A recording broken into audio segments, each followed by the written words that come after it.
Hello everyone and welcome back to a brand new podcast. Yes, we're back once more with another bonus episode of Knowing Wheel. Apologies, this one is going out a little bit later than normal. But of course, as always, we're back with Jamie183 once more. How are we getting on, mate? I'm very good. I just got drenched coming back from uni, but apart from that, we're all good.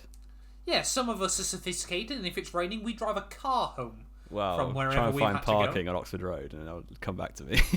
Fair enough. We'll wait and see.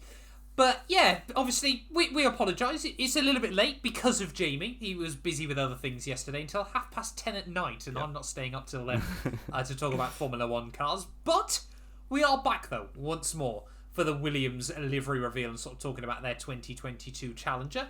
Obviously, this being a day later, we have got a couple of other little bits to talk about surrounding the car as well. But as always, of course, there will be links down in the description below if you guys are after F1 2022 much, if you guys are after Manscaped, our new sponsors products as well. And yeah, loads of other links there, obviously, to clips and things like that, and the Spotify if you're watching this on YouTube. There's plenty of links now. There's more links than a Zelda convention.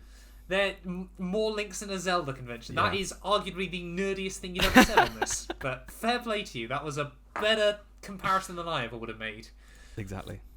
But 2022 Williams then, Jamie, the FW44. Now, I'm not saying this just because I'm a Hamilton fan, but FW44 sounds cool, doesn't it? It does. Yeah, I like it when teams stick with a consistent naming convention, and especially when they stick with it for like decades.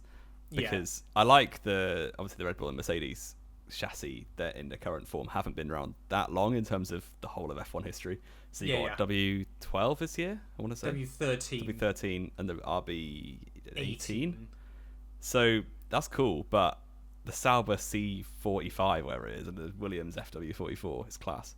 Yeah. And then you've got the Ferrari 2009 version 4 6.3 pi r squared, because Ferrari being Ferrari. Yeah.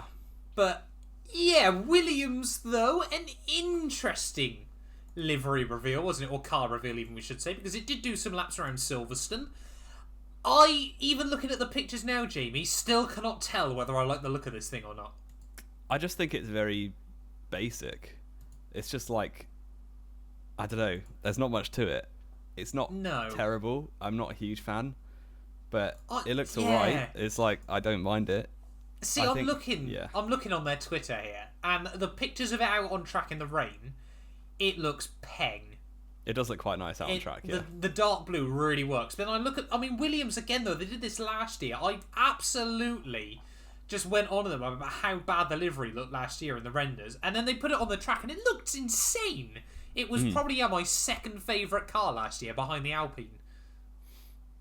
Yeah, I'm not a huge fan of this year's one. I think my initial response to it was it just looks like a Prost or a Peugeot from the early 2000s, which like is never a good thing. I don't know. No, you don't think iconic cars and think of Alain Prost Formula 1 team generally, do you? Yeah, not really. But it's very much looks like something that's been done before. Yeah. So, I mean, I like it. I think it won't be terrible. It won't be great. It'll be like very mid-range. Unless it's like a championship winner or something like that, it probably won't be remembered very long. No, exactly. Let's be fair. I mean, really, Williams just hit up Martini again.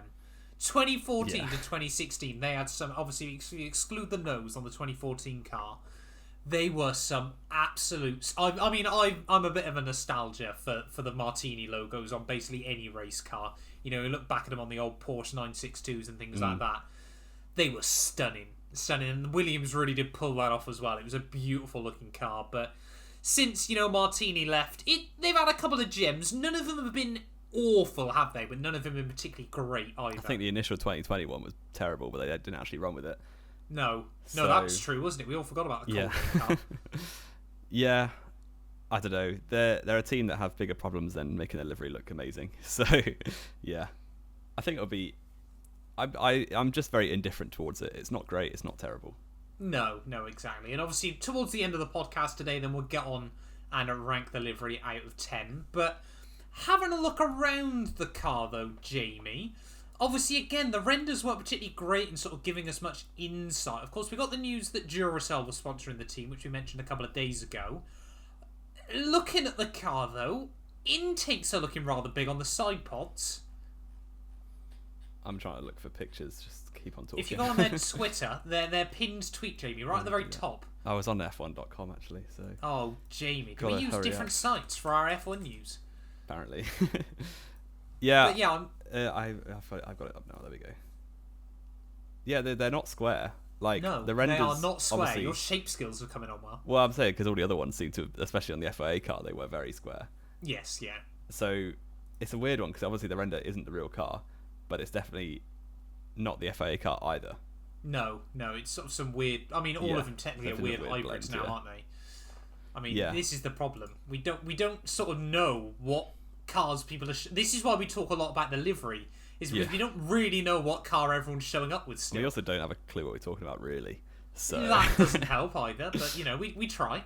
One thing I do like, the little winglets above the tyres seem to be different to most other teams so far, I think.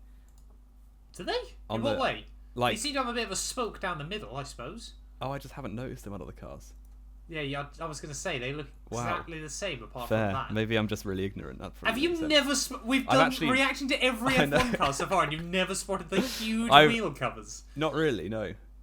So there you go. What? Who am I recording this with? That's very, they very look pretty cool. Yeah, and I must admit, sort of, again, you can't really get a lot of information from a lot of the car there, because, of course, why not would you do your promo shoot in light? Why not just put it in a dark tunnel? Yeah. For some silly reason. But I'm guessing, Williams aren't trying to give up too much. Front wing concept looks pretty basic, though, doesn't it? Looks quite similar to the rest of them, really. Yeah, we've seen a couple that... McLaren's was quite interesting. But apart from that, we haven't really sort of seen too many interesting ones. I do like how clean the front of the car is, though. I think maybe they've all been like that, but I noticed on the Red Bull, it felt like the nose was really long. But that might be because of the livery. I think that's the the angle of the camera. Sorry, that as well. Sentence out. That was some worms right there. Yeah. I like the front of the car. It's very clean. It's like they do generally. I do prefer the shape of the car this year compared to last year, which I think everyone kind of expected. Yeah. They're just a lot more simple, aren't they? It's why the 09 cars looked so good. Yeah. Because they were simple, and I think sometimes simplicity is the greatest beauty. Well, get that on a piece of artwork. Or a 14-year-old's Facebook bio.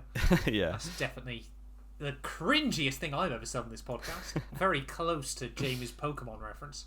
Or Zelda, sorry, even. Yeah. Get it right, come on. I'm sorry, I just didn't do it. I'd never had Zelda or Pokemon as a kid. Neither did I, but I just know who Link is. So fair enough, I suppose. Yeah. We're going down a nostalgia rabbit hole now. Let's talk then, Jamie, about Williams as a team. Of course, last year, back on the podium for the first time since 2017. With an asterisk. With an asterisk, of course. A very, very big asterisk.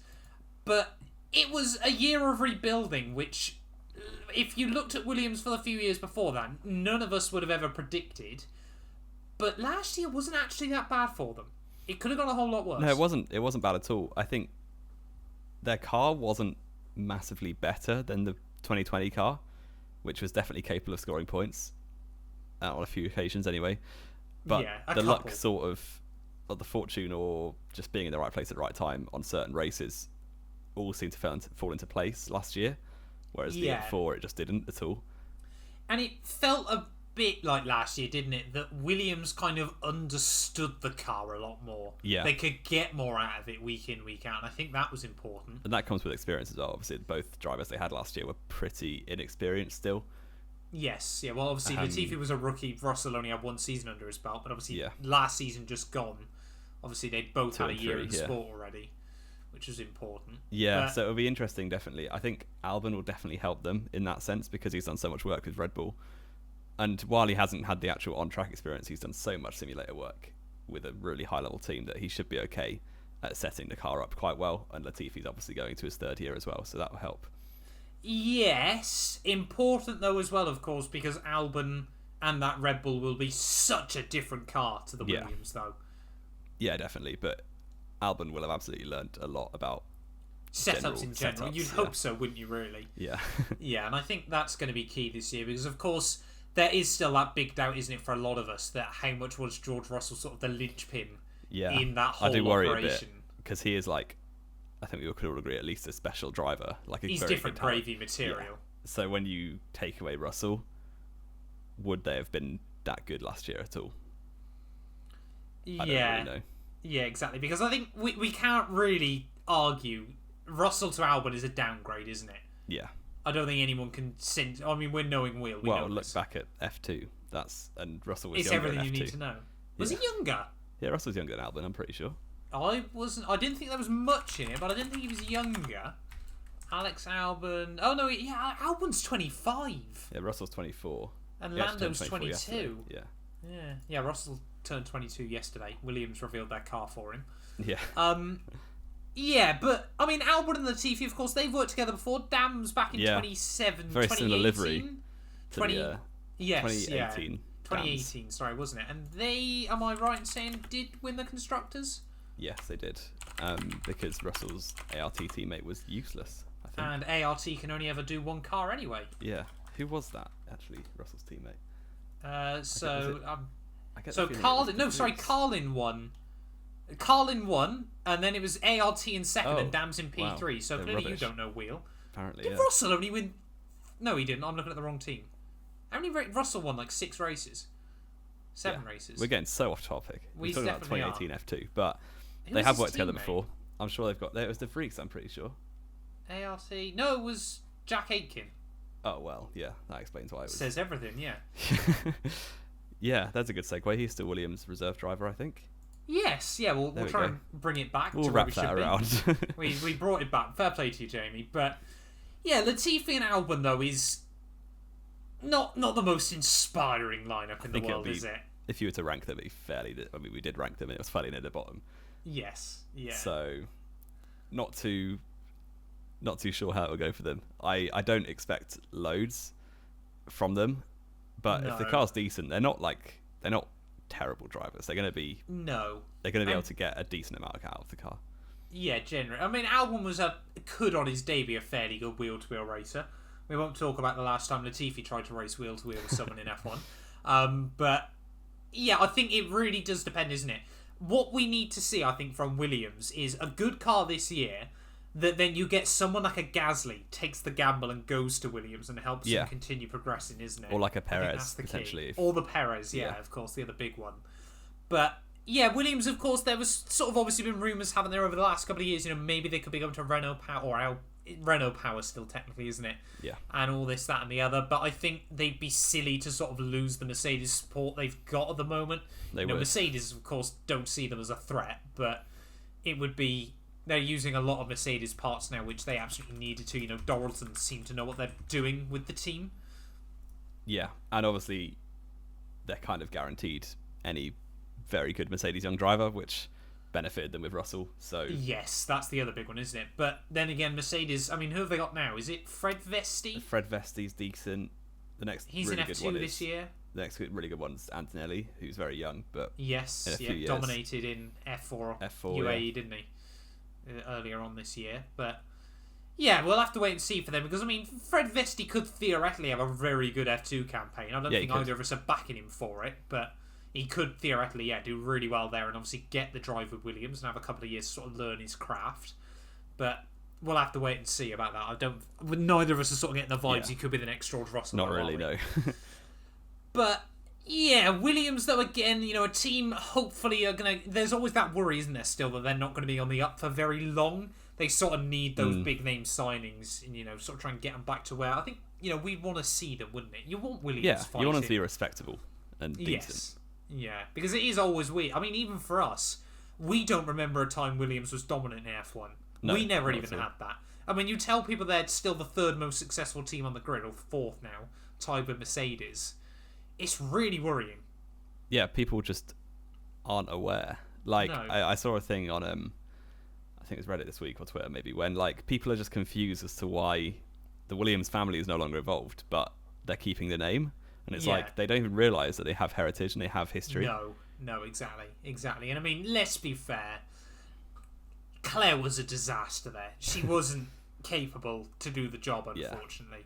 I watched the Williams documentary, And I remember watching a bit in that where she went down to the factory. I think this was getting ready for one of the winter testings, whether it was 2019 perhaps, when they were an absolute disaster. Yeah, and they didn't have the wheel nuts or the wheel guns to take the nuts off and stuff like that. And she went down to the factory one morning and they were waiting for this new part. And one of the guys went, "Oh no, we don't know where it is, it hasn't arrived." And she was like, "Oh right, okay." You're like, "No, you tell them you go find that right now and get it here for the end of the day." You don't go, "Oh right, I suppose, okay, our Formula 1 car won't be sorted." And it was just there, like, so frustrating. Just because, again, you know, we want to see Williams fighting. We appreciate the heritage they've got. They've done a lot for Formula 1. You know, they built arguably the most advanced F1 car of all time. They're not a bad team. They just have no money. Yeah, and also noticeable, the lack of sponsors on the car this year is pretty worrying. I don't know. It seems it's quite not as bad as it has been, it feels like, because they got a lot on the front. Yeah, it's just the sides are very bare. Obviously, Yes. I don't think they had Duracell on the car when they were testing at Silverstone. No. So that will probably take up quite a bit of space. And I mean, a lot of the sponsors still are, of course, Latifi's family. I mean, Safina, Lavazza both are. I would guess Honaby might be. Potentially. Yeah, well, anything Canadian is basically his. So pretty you'd much, imagine so. But yeah, it's just we want to see Williams fighting, don't we? I can't spell what sponsor it was. I was gonna have a look, just out of interest. But yeah, we'll wait and see, won't we, in 2022? I think let's go into bold predictions then, Jamie. Yeah, it looks like they're doing food things. Oh, cool. Just because people wanted to know that. Bold predictions. I think I feel like I've been, you know, when you do one at a time predictions, you just predict the same thing to happen over and over. Yes, yeah. I mean, I'm going no polls, no wins. I don't think there'll be. Oh yeah. I don't think they'll be anywhere near that, really. Let's be fair, we didn't predict him to get a P2 last year. No, still exactly. a huge asterisk, but still. I think they'll be bottom 2 in the constructors. See, I can't predict that. Well, you put them 5th, didn't you? I put them 5th, yeah, so I'm going to say 4 wins. No. I think a podium again this year. Out of nowhere. Right. And who for? Latifi on the podium would be class, but I don't think it'll I don't want to. I don't want to live in a world where Latifi can get a podium. Oh dear. But then again, Albon can't really get them either. Let's go Albon. Had a couple. Yeah, but not proper ones. No. Let's go out. Let's go Albon podium. I'll go less than 10 points as my bold predictions. I'm gonna go bold prediction. Albon win. No. Honda to power him for 2023. Wow. Or Red Bull. I don't think you thought through really, but why? Have you just pulled that out of the top of your head? No. Oh, fair. I think we could see Williams grow closer to Red Bull than Mercedes over the next couple of years. Well, you've got Albon in there, haven't you? Exactly. Get a third Red Bull junior team. Basically. Yeah, basically. I mean, it already looks like the Toro Rosso from 2008. No, I don't get what people are saying. I don't like it. I don't think it does at all. It's I've dark got a Toro blue, Rosso behind me right there. Yeah, it's a similar shade, but the Toro Rosso is like one of the most beautiful cars in recent memory, and the Williams just isn't. So. Yeah, fair enough. Yeah. Talking of which, then, Jamie, what are we rating this thing out of 10 then? I think complete middle of the road, 5. Okay. I don't think it's great. I don't think it's terrible. If we'd done this yesterday and we only had the renders, I would have probably given it about a 3. Based on the on-track pictures, I'm going to go with a 6.